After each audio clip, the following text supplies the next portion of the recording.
Hello and welcome everyone. My name is Josh. I'm a Grants, Awards, and Programs Manager here at Creative West. And I want to thank you so much for joining us for Creative West's Capacity Building webinar series. And today's topic on program evaluation and storytelling. Just before we begin, a recording and the slide deck will be sent to all participants following this meeting.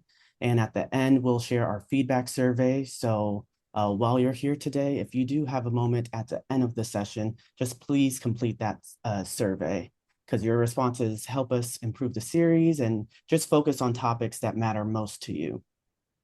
We are also joined by our ASL interpreters from Indigenous Ways. We truly appreciate you all's interpretation and continued collaboration in our sessions. And before we go further, I want to introduce my colleague, Sierra Scott, to take us through some housekeeping, and then we'll get deeper into the webinar. So over to you, Sierra. Great. Thank you, Josh. Hi, all. Thanks again for joining us. My name is Sierra Scott. I'm the grant specialist here at Creative West. Just some Zoom norms to go over. Please keep your microphone muted when not speaking. If you have a moment, please rename yourself to your first and last name and your state or jurisdiction acronym. To ask questions or make comments, please use the raise hand function or write your question in the chat, and we will have a Q&A at the end of this session. And just a reminder that live transcripts or closed captions are turned on, and you can view or hide them by using the up arrow on the live transcript, which is either in the middle of your screen or behind the More button with the three dots on the right side of your screen. All right, we have our preamble and shared commitments. This is a slide that we share at the top of all of our webinars, just to ensure that we are all on the same page and entering the space in the same way. I'll go ahead and read the shared commitments here. We value humility, learning from our mistakes, and asking questions to gain deeper understanding. We feel empowered to hold one another accountable, establish boundaries, and ask each other for help. We lean into discomfort by facing challenges and conflict with openness and grace. We stay present by listening actively, being mindful of body language, and participating to the fullest of our ability. We share from our own experiences and grow as a team through the inclusion of every individual voice. And we prioritize accessibility and are mindful of our language in ensuring belonging for all. And I'll pass it back to Josh. Thank you so much, Sierra.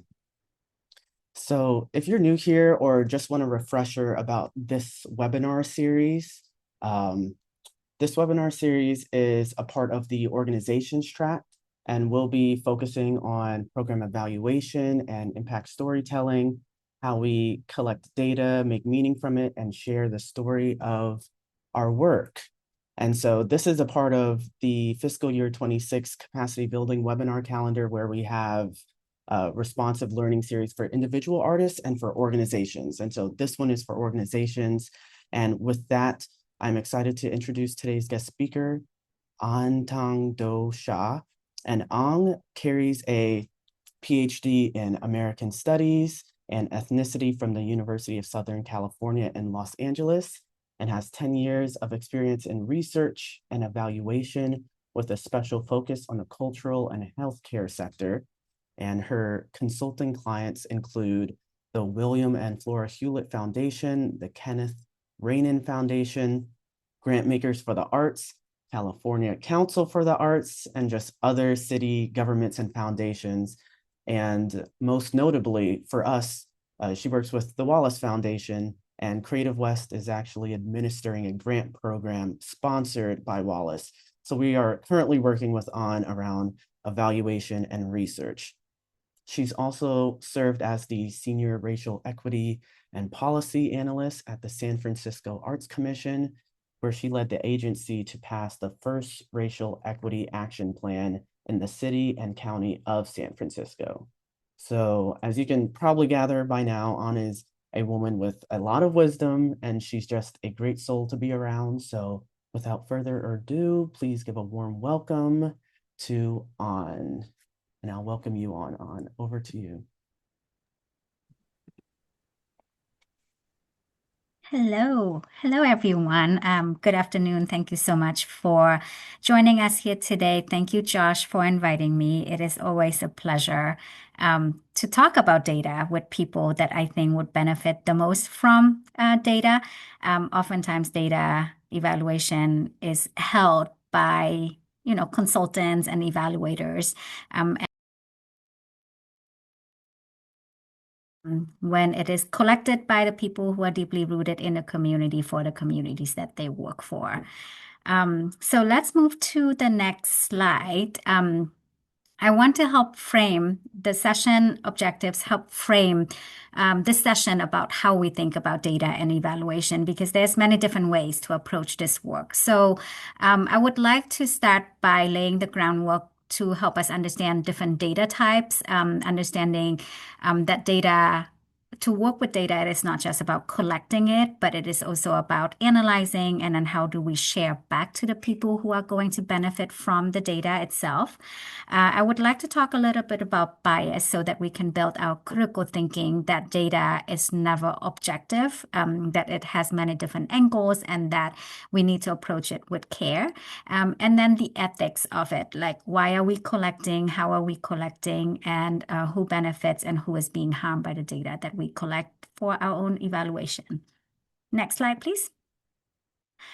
So a quick poll for everyone. We did not build it as a poll, so really it's a reflection for yourself. I am curious to know who among us has collected data for evaluation? Who among you has analyzed the data? So actually look at the data to see what it is telling us. And then who has shared that data with an audience and what that audience would be.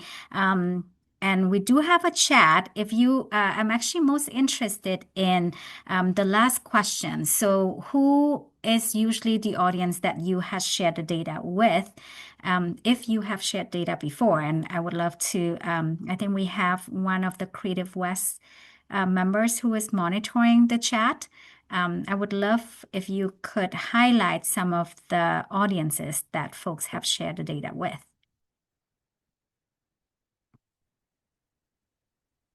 Yes, to all. Hello, fellow data lover. Granters, yes. Collected, analyze, share with grant funders. So I hear a lot of funders. There's no poll. It's just you put your answers in the chat. Legislators, school super, and yes, we share data. That's awesome. And I think I see one note about annual reports, right? Or annual report. So that's awesome. I think a lot of the people in the chat actually share that they collect, they analyze, but they also share. I think there's nothing worse than data that is being collected and then not share, because then it's just languishing. And then I think about all the hours and minutes that people have to spend filling out a survey that then goes nowhere. It's like books that are being written and then not read, and it's really sad. So I want to open with that because when we collect the data, I would say the first pearl of wisdom that I would share is that data that is not shared, that is not used, serve no purpose, and is really a big waste of time. So let's move on to the next slide. So because there are so many people on the call that has collected and analyzed, I'm gonna move through this really quick, but I always like to start by being on the same page with everybody about the type of data that we are looking at. So oftentimes, especially for folks who are new to data, and especially in arts and culture, there's this resistance to data because we only think about data in terms of numbers, right? The measurements, the budget, all the things that that many of us believe does not fully tell the story of the work that we do or the impact that we can have in the community.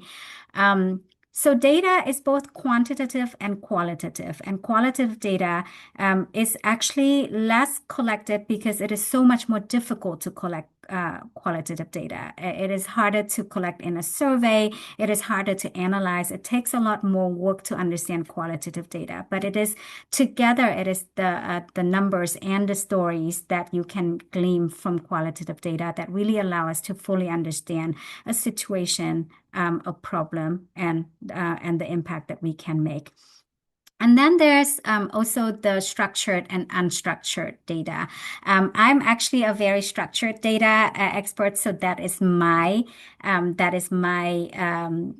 disciplinary bias, right? That I work very well with structured data. Even when I work with qualitative data, I would tag them, I organize them. And there are some people who thrive on unstructured data. So photo voice, for example, is one new type of evaluation methodology that a lot of artists are engaging with because that is the language that they speak. There's really no it's not like one type of data is better than the other. It is about the context and the stories that you are trying to tell. And sometimes one type of data is especially suited for a story that you are trying to tell. So the types of data that exist and that we can work with and we can choose to work with depending on the purpose that we are trying to achieve. Next slide, please.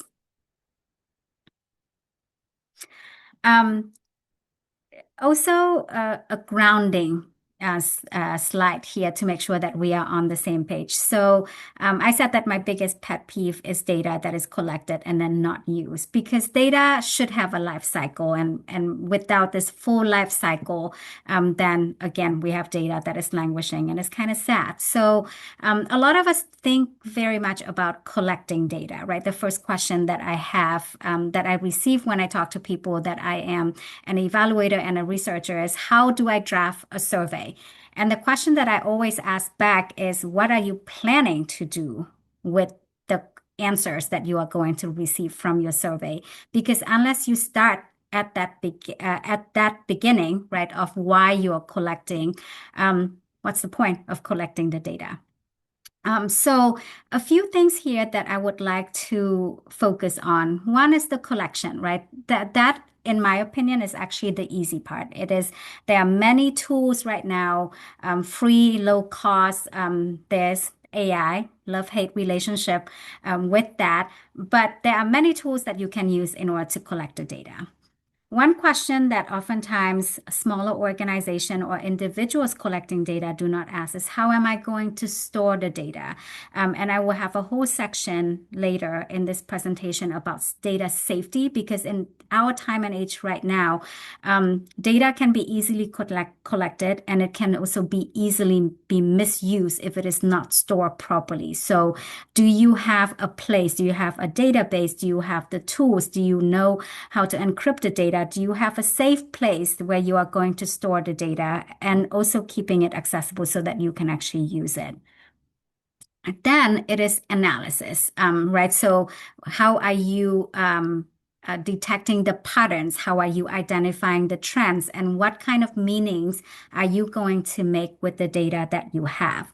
Visualization could be grouped into analysis, but I draw it out here separately because I do think that it is very important for us to be able to think about how data can tell a story in a way that you don't have to share huge sheets, Excel sheets for people to read, right? So visualization is usually this critical step between analysis and sharing that allows you to really focus on the meaning that you want to share from the data that you collect.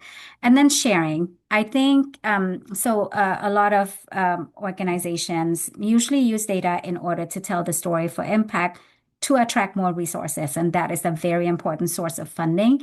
I believe deeply that the people who should be seeing the data and the analysis that comes from it are the people who share the data with you. So if you have an audience, for example, that you collect data from, find a way to share that data with them so that they know where the data is going and what purpose it is serving. So I think the sharing and the communication about what you learn and how you are going to use it is as important as the collecting of the data itself. Next slide, please. So a lot of times when we talk about data and storytelling, we think about kind of like the technical piece of it, right? So who can collect the data, who can design a survey, who knows how to ask a question in a way that will bring us good answers. Where are we going to store the data? How are we going to explain the meanings that comes from the data?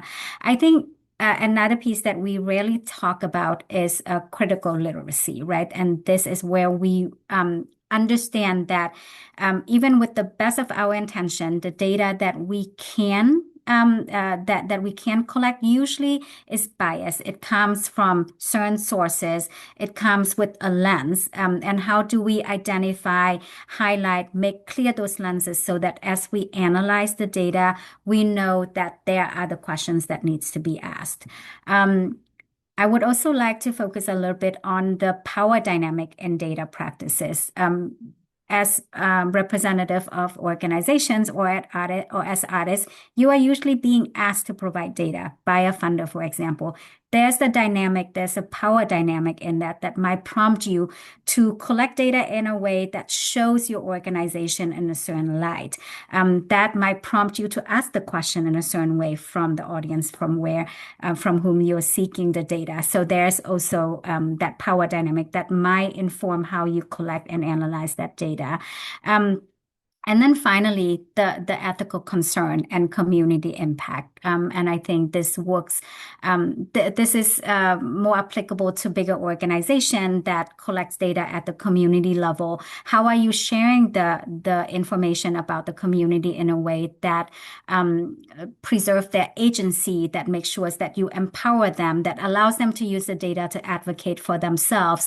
How do we avoid the deficit framework that data sometimes says to only talk about, for example, poverty or things that people do not have, but does not touch on the strength that comes through that data as well. So I think the critical literacy is what makes data powerful in storytelling, because it allows you to see through the data, understand the limitations, explain the limitation, but still use it in order to tell the story that you want to tell. Next slide, please. I touch a little bit on bias. So a few things to watch for. Number one is sampling bias. All of you who have issued survey knows how difficult it is to get people to fill out a survey. Everybody is struggling with survey fatigue. We are being really asked to fill out many a survey every day from many different people. And so really the people who have the time and the energy and the resources to fill out a survey are people with more resources. So usually when you have a survey, people of color are usually underrepresented unless you make it very clear and unless you do additional outreach and intentional customized outreach to those populations that normally would not have the time or the resources to fill out one more survey. There can be also bias in the way that you ask a question, right? For example, if you're asking about income, what are the different categories of income that you are going to use for people to select? Are you saying other in a demographic question answer option versus write in? When you say other, people might be less likely to share with you how they identify themselves because that is seen as othering, while with write in, you empower people to self-identify, for example. There's definitely bias in the way that we interpret it. Every evaluation, every research project does come with a study question. And so we ask questions in order to find answers that either support or refuse a hypothesis that we have. The key to interpreting data is to say, yes, this question is serving me in terms of answering the study question, but I have to be open to it telling me something completely different. And what does it mean for us to then open ourselves up to an answer that we did not expect? What would be the next step for us to react to that interpretation?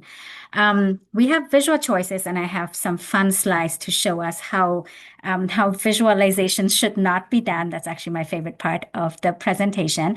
But how you are visualizing your data can either enhance the the understanding of the data, or it can completely obscure the meaning that you're trying to share. And then lastly, missing context. This is where, again, we go back to the importance of connecting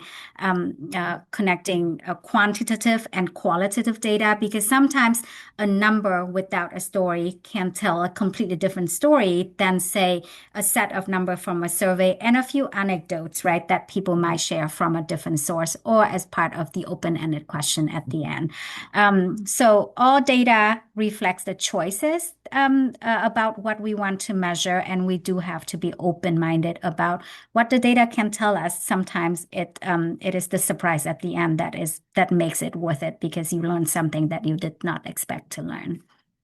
Next slide, please. Okay.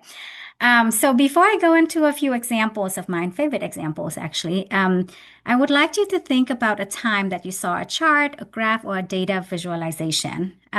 What message did it send? And does it help you trust the message, or does it make you mistrust the message, and why? I don't know if folks have like a favorite one that you wouldn't mind sharing. You can put it in the chat. What can a chart tell you? What can a data visualization tell you? And when would you be inclined to distrust it or trust it?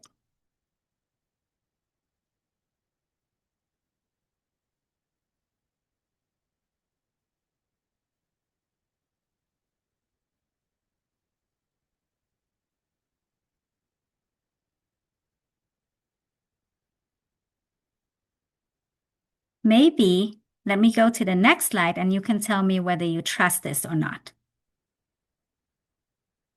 Oh, actually, let's start with that. Okay. So let's look at these two. This is actually from for the data nerds in the room. There is this website that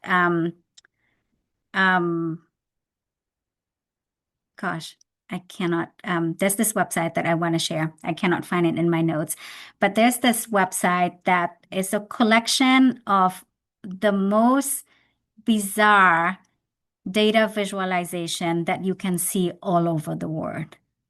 And when you look at some of this visualization, you are really wondering why and how people come up with this. But let's take a look at the historical initial claim by week. That is the one with a lot of bubbles. If you were the one looking at this chart, what would be the first question that you have?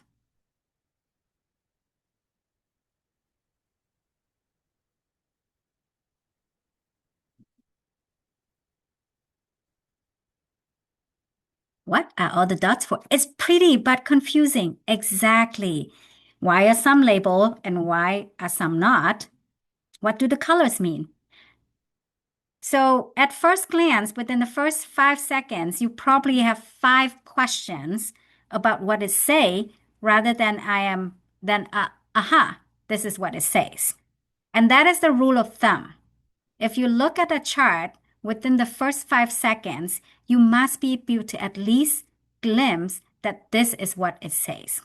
Beyond 5 seconds, you're probably working with something that is visually nice looking, but does not tell you anything.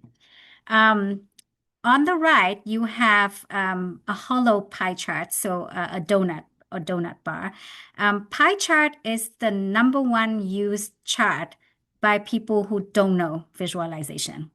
I fall into the trap many times. I once created a chart that shows literally a rainbow, and nobody can read anything about it. And I proudly feature that in a presentation. And the first person who looked at it said, I have no idea what I'm supposed to see in here other than it is rainbow. Is it for pride? And I was like, it is pride, but that was not my intention at all. Comes to show. Pie chart is, again, the number one used chart that people who do not know how to visualize data use, because it always comes up as the first suggestion by Excel, and I don't know why it is so. But again, looking at this, you do not, it is almost impossible for you to get through to get through the agenda, right? The data legend on the side, the color is so close, it's very hard to see what it says. Rule of thumb for pie chart is no more than 3 pieces on a pie. Beyond 3, you fear losing you are going to lose your audience. Okay, let's go to the next one, which is also one of my favorite. Oof. So this is from COVID. COVID-19 gave us many, many and amazing charts, and this is one of them. Anybody wants to provide a quick critique on why this is not a good chart?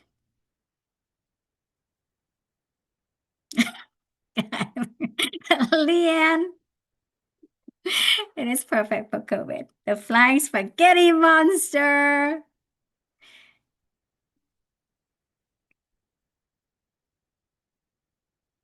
Yes, so see, this is why I love presenting this to my arts people, because my arts people can actually see the beauty in bad charts. Um, but not everybody is arts people, and not everybody actually appreciates the beauty of it. I have seen many a nice artwork that is using data, but when you're trying to create a report, when you're trying to help people understand what the data means, creating recreating the feeling of pandemic might not be the best way to visualize the data. But yes, it does feel like exactly how COVID unfolds. We just have no idea about the numbers and what they say. So really pretty charts. I see pretty charts all the time that say nothing, and sometimes I save them for a presentation like this because it does provoke some conversation. The best charts are the ones that are kind of boring.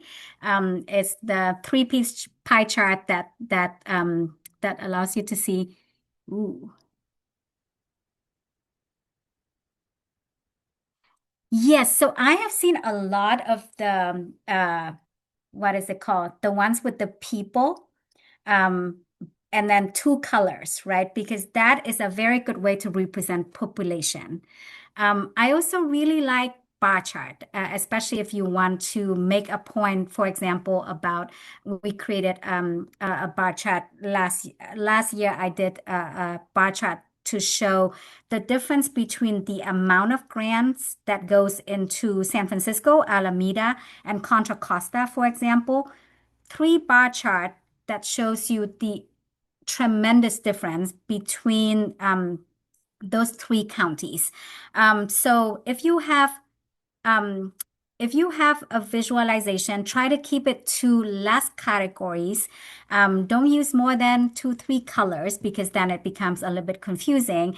And yes, for people and population, what Becky put in is actually one of the most favorite visualization right now because it actually shows really well the population and the difference if you use 2 colors.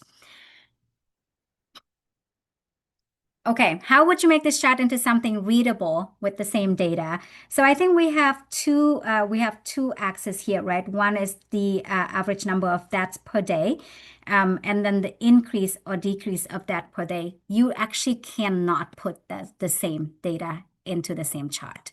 I would break it up into 2 different charts, one showing the average number of deaths per day, maybe break it down by geography if that's what per country, because in this case you can kind of like see it broken down by country, and then another one that shows the increase because it's actually trying to tell 2 different things. The increase is how exponentially quick the pandemic unfolds. The number of that is the impact, the actual death toll of it. There's no need to put it into one chart. It's telling 2 different things, and side by side, it actually will be able to tell you that, well, it is the death rate, but also how quickly it unfolds. And side by side, it can actually tell that much better, to answer Sandy's question in the chat.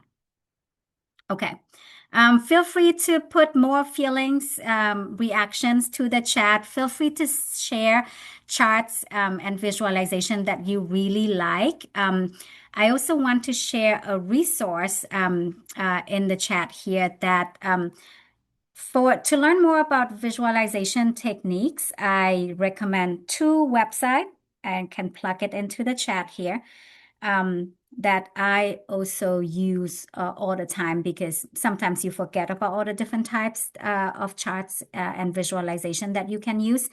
So take a look at some of this at these two resources and then see what would be a good one that you would like to use for your next project. Okay, let's move on to the next slide. I want to switch gear a little bit here and talk a little bit again about diving a little bit deeper about the type of data, right? So I would like to categorize it in a couple of different ways. So one is the output, outcomes, and impact. Especially for those of you who need to use data in order to make a case to funders, for example. To stop at output is to shortchange your story because the number of events, the number of people attending only tell a little bit about the impact that you have in the community. If you also combine that with outcomes, right? So let's say you have an arts event that people are attending, and you count the number of people who attend. But if you can add a question, maybe in like an exit survey, just one question to say, what is your rating of this event, for example, from 1 to 5, or what would be your willingness to return to another event that is being organized by this organization, again, from 1 to 5, that adds another layer to the data that you can collect. And then lastly, if you can go even one step further, right, and think about the impact on the community, maybe one question that you are going to ask folks is, as part of attending this event, did you visit another business in the neighborhood, for example, that then allows you to then quantify and calculate the impact that your event has on the community itself. Let's say you have 50 people attending an event and 25 of those people actually visited a business as part of attending the event, then 50% of your audience actually contributes to the growth of the economy in your neighborhood. These questions don't have to be stacked up, right? So you don't need a 25 question survey in order to measure outcome and impact. Sometimes it is pairing the output with the outcome with the impact that allows you to tell that story. Because if you have 50 people in your audience, 50 of whom are willing to return, and 50% of them are going to spend money beyond the ticket price or beyond what they have to pay to come to your event by buying a coffee in the neighborhood, for example, then that's how you compound the impact that you have in the community with a 3-question survey. Or actually 2-question survey and then counting the number that comes to your event. I add a note in here about not all data carries equal risk because a lot of us are either prompted by our funders or on our own really want to collect demographic data, maybe from our audience, maybe if you are an intermediary funder, maybe if you are working directly with the community, you want to know who are the people who come through. And there's a lot of benefit in understanding who are the people who attend our events, who are benefiting from the programs that we provide. But there is a real risk to collecting demographic data. And I'm going to talk about it in the next few slides. But I really want us to be mindful and intentional that every data point that we collect in aggregation might create harm at the same time that it can help us share the story about impact that can benefit the community. And it all depends on how we are doing it and why we are doing it. Next slide, please. If any of you are planning to collect demographic data, please keep in mind that the most common risk to data is actually not system, it is people. Who are the ones asking the question? Who is the one who is responsible for making sure that data is being entered? Who is the ones that have access to your data? Because oftentimes data is being leaked because people don't think that it is something that is important. Data can also be easily accessed right now because technology makes it so easy for people to breach data, right? So if you use any of the commercial platform like Google in order to store data, or let's say you keep your data in Excel sheet in a shared drive in your organization, for example, all of those can be easily accessed. Data is also oftentimes now being weaponized. So data is the first thing that people who, let's say, is quite unhappy with what you do in your organization, and I think this applies a lot to community-based organization supporting communities that are underserved, immigrant communities. Your data could be subpoena by the court, and then you have to send it over. So think about the risk that data can carry, because when data is being connected, we cannot actually keep people anonymous even if we don't ask them for names. The core safety practice is only collect data that you truly need. The more data that you have, the more easy it is for people to access the data in ways that you don't intend, and the more easy it is for you to forget that some data exists that could be used to identify people. Make sure that you have a clear timeline, a clear policy on how long you're going to keep the data, and when it is no longer needed. You don't need data you don't need data to exist forever, because at some point that data is going to be outdated and you cannot use it anymore. And then keep in mind that really risk is oftentimes human. So ask yourself what inadvertent harm you can cause if you are not careful about collecting and storing your data in a way that is safe. Next slide, please.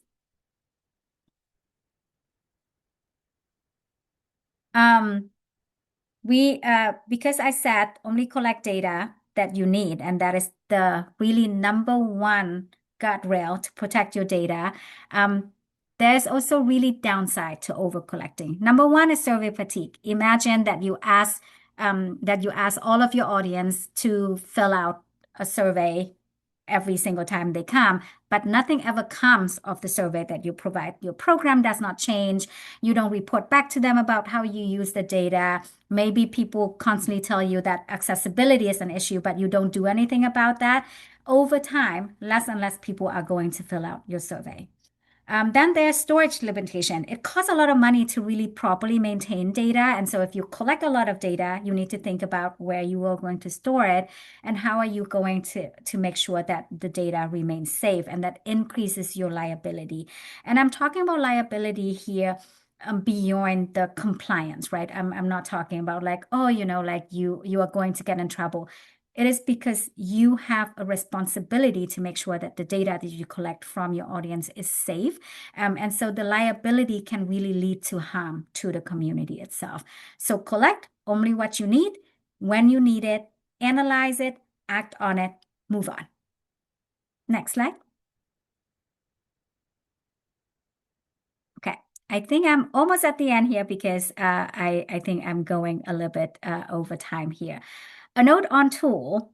You do not need fancy tools to collect good data. If you go with the number one principle of I only collect the data that I need when I need it. Google Form is actually a great way to collect data. I use it all the time. It is free for everyone with a Gmail account. People can create a Gmail account to fill out your form. You can create it if you have a Gmail account, and it works great if you don't need a lot of logic.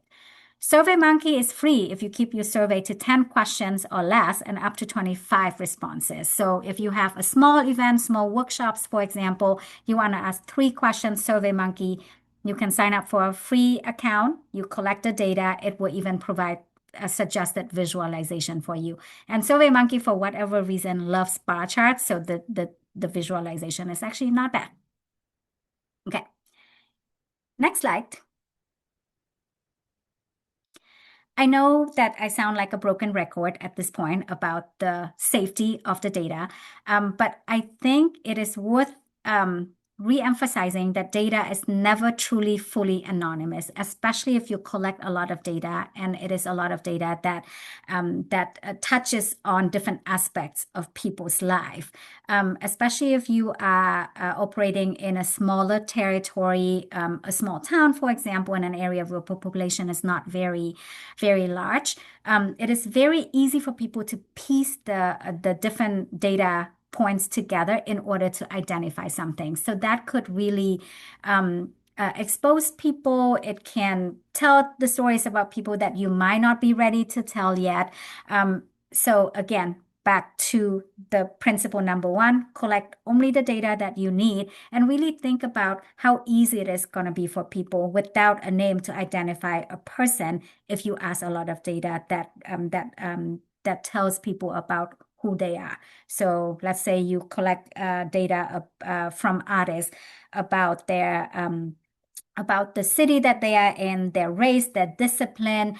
If you have very few artists in an area, really that 3 pieces of information can probably tell somebody who that artist is that you are collecting data about. Next slide, please. And I'm rushing through here. I think I have, okay. I think I already talked about that. So let's move to the next question, to the next slide here. And I was going to say, if you wanted to take time on this slide, you are more than welcome to. Okay. No. I do feel like I'm sounding like a broken record. I work with a lot of data, and I have to tell you that 2025 brought a lot of people working with data into a come to truth moment where, as a researcher, we always want more data in order to work and in order to create more meanings and understand more and learn. But we also understand that we have a responsibility and accountability to the people from whom we collect the data. And oftentimes, many of us as smaller arts organizations do not have the system in order to encrypt the data, in order to store and keep the data safe. So as you are designing your evaluation, as you are thinking about the question that you have to answer for your funders, I think now is also the time to have that conversation with your funder or the people who ask you to collect certain set of data, whether they really need certain set of data, right? Do you really need us to ask this question? And here's why. Do you really need to know how many or what is the percentage of our audience are immigrants? Because if we identify that data, that number, and you publish that, is ICE going to show up at our event because suddenly they see this as an event where they have a lot of people that they could arrest? So do we really need this question? It's not just for you, it is also for the people who are asking you for data. And then you can have this very productive conversation in this time and age when data can really be weaponized so easily. I really like this next question because oftentimes we don't think about data as something that can harm, right? That data exists in this objective space in which researchers and evaluators are using. But could a data harm a community? Could a story that we tell about them using the data identify them in a way that that put them in danger? And then who can gain power from the information? As a researcher, I think first and foremost, when I think about reporting out the data, I think about reporting it back to the people who gave me the data. So as part of my processes, when I do a research project, for example, there's always a share back, right? So if I collect survey from people, if I ask people for a focus group, the first people who get to see the learnings from the data would be an open meeting in which the people who fill out the survey or the people who participate in a focus group are going to get to preview that data just to make sure that I understood properly. They have the input. They can tell me about the potential unintended consequences of if the data is being shared, and it lands in the hands of people who might not read the data in the same way. So this 3 question, do you really need this question? Who could be harmed by this data and who can gain power from this information, allows you to design the evaluation with safety for the communities from whom you collect the data in mind. Okay, and then last slide, and then I think we have a Q&A here. Bear with me here. Part of the presentation that I was asked to create is really to think about how we can use data for storytelling and advocacy. Data can be a tool for change if you think about the question first and really think about what question it is that you have, what data is it that you need in order to answer that question, and who is that question going to serve. I think first and foremost, if for nothing else, properly collected data can improve internal learning and improvement. So I love it that the first answer to the question about who you share the data with is with colleague, because if the data can allow us to improve our internal processes to make things easier, better for the audience and for the people that we serve, that's a great value of data. Next is demonstrating the impact and the value of your program. So for that, you really need a strong narrative. So you start from the beginning to say, what is it that I am trying? What story am I trying to tell here? Who needs to be part of this? And what data do I already have? And what data do I not have right now? Oftentimes, you have data that you already collected from previously. So you don't always have to start from scratch. And then based on that analysis of what you already have, you can then determine whether there's additional data that you need to collect. Think about the funders as tier 3. Resources is very important, but if you collect data strictly for the funders, it prevents you from asking the question about whether they really need this or not. I always encourage organizations to have the conversation with program officers to say, hey, here are all the data that we already have. Here's some examples of how we are telling about the impact and the value of our program. Is this enough, right? Why do you think that we need extra information in order to answer that? And the least that you can get from that is a clear explanation from them about why they need the data. And you also have the opportunity to really explain to them the any kind of like risk or challenges that they have, so that they understand that this is additional labor for you. I think beyond that, the real value of data, and especially of many of us are collecting data and sharing it in a way that is ethical, is really to think about how we can challenge current system and policies, amplifying the stories of the communities that we serve and build coalitions. So think about the 3-question process that I talked about earlier when you evaluate an event, right? Let's say you collect the number of audience that comes to one of your event, and you ask them the question about whether they are willing to come back for a similar type of event. And you ask them how many of them actually visited one other business as part in the neighborhood as part of attending that event. If another organization that is also doing an event in that same venue is asking the same question, you can actually combine your information in order to tell the story about how arts and culture is creating real changes and is bringing economic impact into the neighborhood where the events are being held. If, let's say, it is a venue where 5 organizations has events every month, together the story that you are telling is so much stronger because you are aligning on those questions, and it allows you to make an evidence-based argument about the impact and the value of arts and culture. And aligning on a short survey is a lot easier than aligning on a 25 question survey, right? So there's the ease of that. I'll leave you with this, right? As I said from the beginning, it is not just about collecting data. Collecting data is actually the easy part. It is how are you going to use the data, right, in order to amplify your own voices, but also the voices of the communities that you serve. And how do we do it ethically so that the community from whom we ask the data does not feel like, here's one more organization asking me for data, and how is it going to impact me? How is it going to serve me? How is it going to benefit me, so that we don't become the extraction, so that we don't become one of those storytellers who just harvest the data, right, and then tell the story without community input. So I think the ethical piece and the piece about keeping the community safety up front as we collect and analyze the data is really important. I will stop there.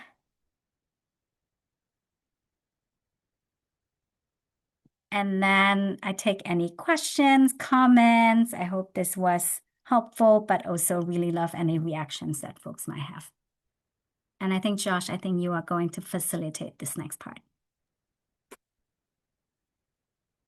Yes, and just as people are about to populate the chat and ask the questions, I just wanted to also just start out with saying thank you for really breaking down those aspects of data, and not just the collection, but then those realistic parts such as data fatigue, which I'm sure a lot of us have been on both sides of that.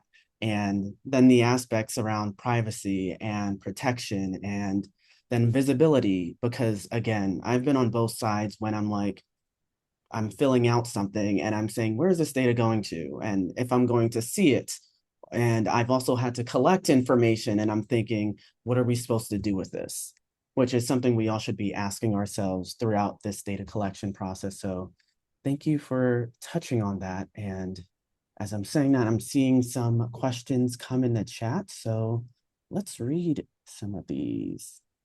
So a question I see here from Judy asked, is there a way to keep data safe beyond removing it when it is no longer needed? Yes, so number one is collect only what you need.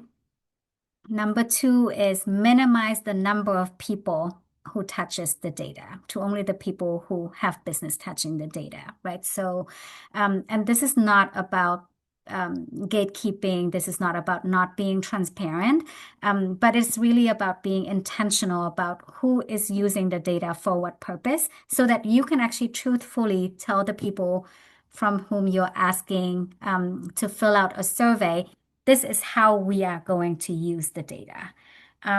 So minimizing the number of people, it costs a lot of money, but really you need to have, if you collect a lot of data, you need a database, like actually a tool that allows you to encrypt the data, unless you have great people who are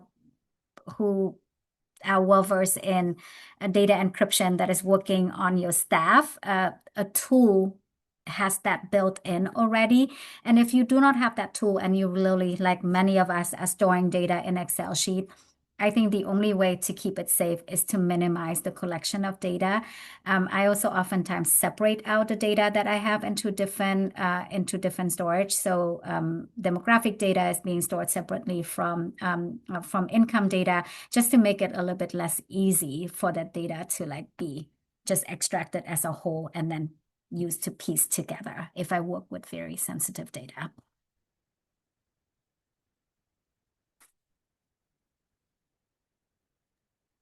Sorry, I was muted. I was saying thank you for that. And just before I read this next question, I wanted to just let everyone know that you can also use the raise hand function too, if you wanted to speak your question instead of typing it. And just also to add that there are no wrong questions here. If something feels unclear to you, it's likely unclear to someone else as well. So feel free to ask. The next question I have here is from Rachel. It reads, how many questions do people usually have for their feedback forms? We don't collect demographics though. We do have adult versus youth feedback forms. Name is always optional, but we only ask for first name or youth, still optional. We use Google Forms and use that as a template for similar events. I mean, the how many questions is depends on your need, right? Obviously, I advocate to trim down your survey as much as possible. From my personal experience, half of the questions that you want to ask, you are probably not going to touch. So be really mindful about if I have this data, let's say if I ask the question about whether this is a youth or an adult, for example, how am I going to use this data? Are you going to create different programs for adult versus youth? Are you going to engage your youth differently? Are you going to provide additional resources to your youth? If you find out that most of your audience happen to be younger than 18, for example, by all means, ask that question. If you have a plan to improve your services, to improve access, to create more programming, for example, for certain audience, you ask all the questions that you want. There's not really a magic number, but usually a survey beyond 12 questions, you have a significant drop off in people filling it out. It's just getting too long. Nobody wants to sit there for very long. So if you can be concise and if you can be very intentional in how you ask the question, you actually are going to end up with higher response rate and you can act on the data, right? So if you ask 20 questions, all of which are very important, we know that we cannot work on 5 priorities at the same time. If you ask 5 questions and 3 of those are going to surface and give you like great next step, you can act on it faster. People see that something is changing from the data. They are more likely to fill out your next set of survey question next time you ask them. So I would think about it in that way, right? Build it into your program. Well, build evaluation into your program evaluation is not a good statement. Sorry about that. It's more about build it into your program design, right? How often are you planning to make changes, updates? What is the information that you need in order to make changes? Or maybe you need to reach out to a new audience. That's how you know that you need to add in questions that allows you to drive some of those changes and make those decisions. The shorter is always better. There's no downside to a short question that is to the point and that you are going to act on it. The longer it gets, the harder it is going to be for you yourself to work through the data and come up with actions. Thank you for that question. Our next one is Leanne. It reads, I've always been wary of grants asking for percentages regarding the ethnic and disabled demographics we serve. This is not something we do a survey on as we aren't equipped or comfortable doing so. Is there a way to do this tactfully? Yes, I have a lot of beef with the way that demographic data is being requested by funders. So I fully acknowledge my bias, and I fully acknowledge that I oftentimes do go back and ask my foundation clients about, well, how are you collecting it and what are you collecting it for and what exactly are you trying to learn about that? I would say that so there are a couple ways that you can do that. There is for demographic, you can actually use proxy data, right? So if your organization operates in a very concrete geographic area, for example, you could use census data to say if your organization is not serving a specific population, you could provide the breakdown of the population in the service area. And that is actually something that healthcare does all the time. Arts people do less because we assume that only certain people come to arts events, for example. But if you can tell the story that actually your organization attract audience from across the population of an area, you could use the percentage of census data for race ethnicity specifically. For disability, that is a question that you would have to ask. We do not have good public data on that. You could do a yes or no question, right? Just to say, do you need access in order to attend an event, for example. An access question usually helps surface some of the disability needs. It also helps surface things like language access. So if you're really interested, you could break down the type of access that people have. And that is the kind of question that could actually help you redesign your program in a way that makes it more accessible to people. And then you have some sort of data that you can share with the funders as well. So I usually like asking people about access rather than making them self-identify a visible or invisible disability. For some organization, because that is the primary audience that they serve, I would say talk to your audience and see if some of them would help you craft a question that feels authentic to the community, and then explain to them why the data is necessary. Let's say you really want to expand access to serve, a population that has a disability, explaining that in the survey to say we need this data in order to advocate for more resources so that we can make X, Y, and Z program more accessible to you. I think usually is a great way to start. And then yes, ask people from the community to review your question. I do that all the time still. I actually think that having somebody from the community review a question is the best way to ask it in a way that feels authentic to the community. And they might tell you like, you don't need to ask that question. Here's the data that you can already access, and then it's great. Let's work for everyone. Thank you. Our next question, I believe it's Jonathan. It reads, the term strategic omission caught my attention. I've seen omission be so obvious that it comes across as the organization hiding things or twisting narratives. Generally speaking, how do you balance safety with transparency? How do you tell that story usefully? Yeah, I think strategic omission matters a lot right now because of safety for certain communities, for example. Um, I had a project that started before 2025, and then it continues into 2025 when the question about immigration status becomes really a matter of life and death for many people. And so the data is already collected. Are you going to choose to divulge that information or not, right, in that moment?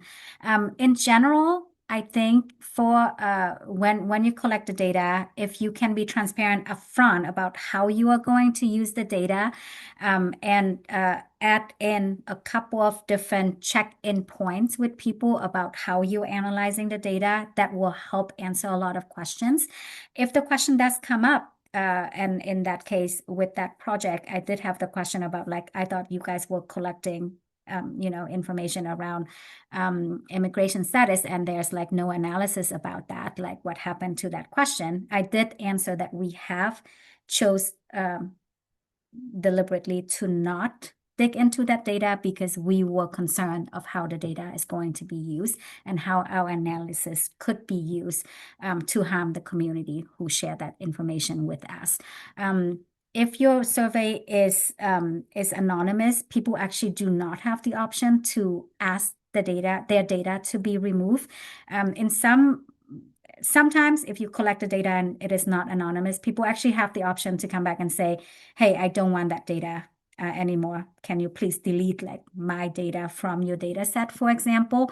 If you do not have that option, sometimes strategic omission is there, and you can actually explain, right, that like we have decided to focus on these issues, and there are certain issues that we decided not to focus on because of potential impact on the community. So that's how I operate in both my writing and my verbal. And I usually always have those touch points where I share back the data, where I explain why we did not go into certain analysis, for example. Our next question is from Rachel. Rachel asks, what are some of your favorite qualitative questions? Oof. That is tough because it depends on kind of like the project and what you're trying to learn. I think in general, if there is if you're doing a strictly quantitative survey, right? A question at the end that says, is there anything that we did not ask you, but is really pertinent to your experience with this event, your experience in the community, whatever topic it is that you are trying to survey on. It's a good way to collect anything that you might not have thought of, right? So is there anything that we did not ask that is important for you to share to help us understand the questions that we asked in this survey? Limit those to one because you are likely going to receive a lot of data that you will need to tag and organize. But that is how I like to end my survey if it is strictly quantitative, because I do like people to be able to share the stories that help provide some context for the numbers that I collect.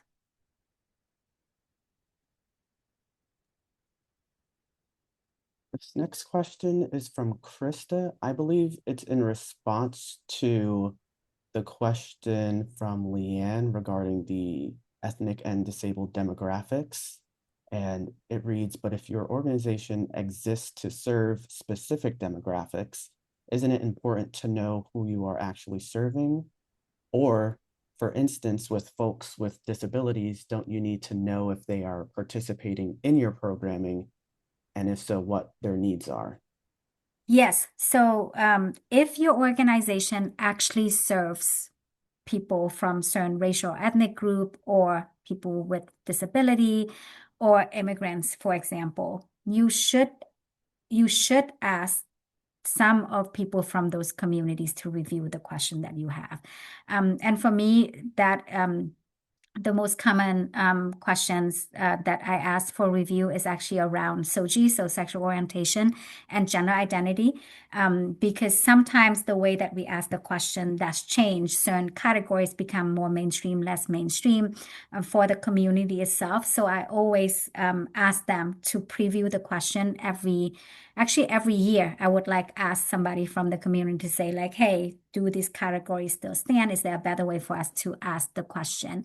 And then usually if you ask those specific questions because the community, so let's say you're serving a community of people with disability, I say you can go much deeper than that, right? So instead of asking a question of, do you have a disability, you would probably go deeper into the type of disabilities that people have, and then the type of access that people have. So leading with access is a good way to ask question around disability, and then leading with why you would like to collect demographic data is a very good way to start conversation or collect data around race and ethnicity, because oftentimes people do not want to identify themselves, right? But if you say, we would like to make sure that our programs continue to serve BIPOC audiences, for example, would you mind sharing with us information about your race and ethnicity so that we can ensure that our audience remains the intended one? I think people will be a lot more likely to share their race and ethnicity with you, because they know that you just want to make sure that the intended audience is still remaining the same. We know that with ease of transportation, sometimes certain programs are being attended by people from outside the community, for example. So if your primary focus is focusing on the community, you can ask for people's zip code, right? You can ask for people to identify whether they either live or work in certain communities. So you can go much deeper if you have a community that you work with and you want to verify and make sure that they are still your intended audience. Thank you. Oh, we do have another question from Ellen. It reads, we tried a QR code after an event. We forgot to remind people and our post on the door didn't get noticed. We had a handful of positives. We only had 2 questions. Would you have recommended this performance to a friend? How did you hear about this event? We don't want to do a paper and pencil eval. Suggestions. Yes, no, let's not do paper and pencil. It's really tiring for everyone, and we're wasting a lot of trees. Um, a QR code or any kind of electronic does require you to remind people and tell people about that. It's all about communication. So I would really communicate before an event, after an event. The best way that I have actually seen people do, especially if you have like a very short survey, is for the artist to remind people to say like, before you leave, please take one moment, right? Pull out your phone, take a picture of this QR code, and before you leave this building, just answer these two questions for us. It is very important, let's say coming from the artist, it is very important for me, an artist like me, to be able to continue to do this work. If it is from the organization, it is really important for us to ensure that we continue to have resources to provide this kind of programming to you. So remind people before, remind people after. If you have any kind of communication post-event, add that in there. Sometimes it is really about over communication about a survey, but keep it short, right? And you can then truthfully say it will not take you more than 30 seconds to answer these two questions. And if people open it and see two questions, they can do it quickly for you before they leave the building. Yes, exactly. Tell them it's only two questions. It takes 30 seconds. People don't want to click into something where they are going to have to sit there for 10 minutes.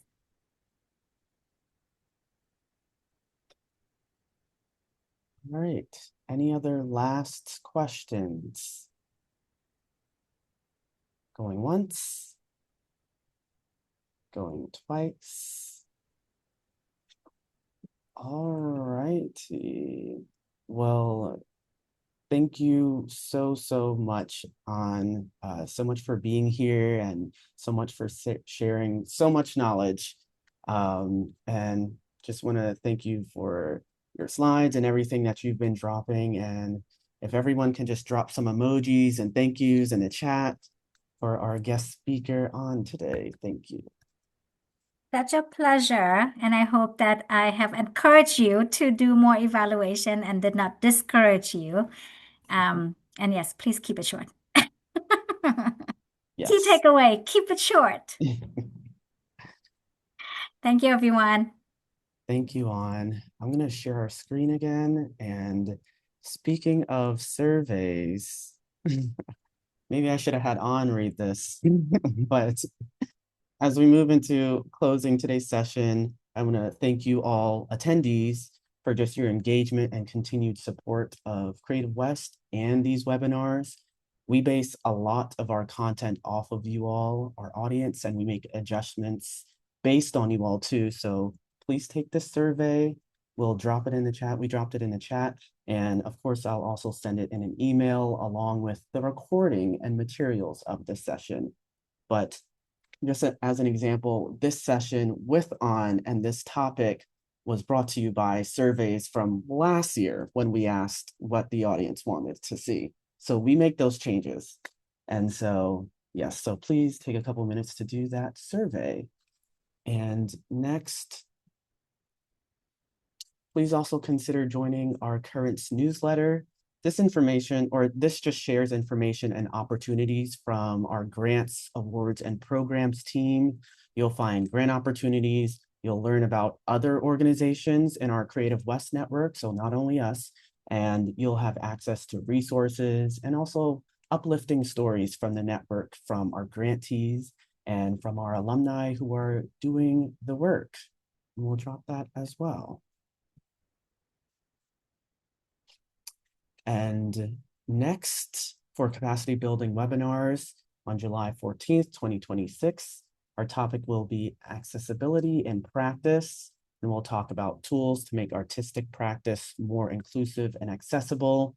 And then for organizations on August 11th, we'll have emergency preparedness and risk planning. And so we'll talk about preparing for fire, storms, pandemics, and other disruptions for your organization. And I believe that's it. So once again, thank you all for being here. Thank you, An, as well. Thank you, attendees, for your engagement and questions. And from wherever you're tuning in from today, I hope you have a great rest of your day and take care.